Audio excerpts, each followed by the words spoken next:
Hi guys, the question is which one of the following graphs represent the variation of maximum kinetic energy of the emitted electrons with frequency in photoelectric effect correctly. Here, four graphs are given, out of which we have to choose the correct answer. First of all, what is photoelectric effect? What is photoelectric effect? Photoelectric effect means simply emission of electrons. Emission of electrons, preferably from the metal surface. Metal surface. When a light of suitable frequency light of suitable frequency incident on it. Okay, so whenever a light of suitable frequency incident on a metal surface, electron emission will takes place. That is photoelectric effect.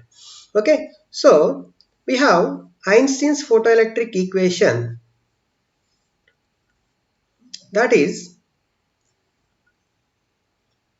HV is equal to HV naught plus half mv square. Half mv square is the kinetic energy, h is the Planck's constant, and v is the frequency. V naught is the cutoff frequency or threshold frequency. So V naught is the cutoff frequency. So below which the emission of electrons will not takes place. Okay, cutoff frequency means the frequency below which emission of electrons will not takes place.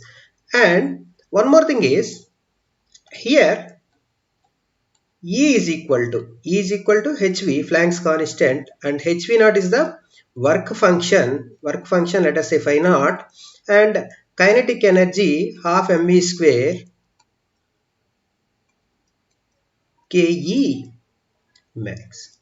So from this equation easily we can say one thing, that frequency and kinetic energy are directly proportional.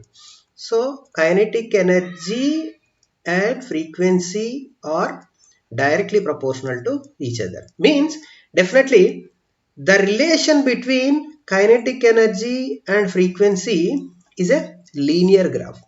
We have A is a linear graph which is from the origin, and D is another linear graph at some point. Okay, here we have to consider one thing: kinetic energy is definitely directly proportional to frequency, but a minimum amount of frequency, that is cutoff frequency, is required for the emission of electrons. Cutoff frequency is required for the emission of electrons. So out of all these four graphs, this D is the correct answer. Why? Because at cutoff frequency V naught, the kinetic energy is increasing linearly. So I hope this is the answer for your question. Thank you.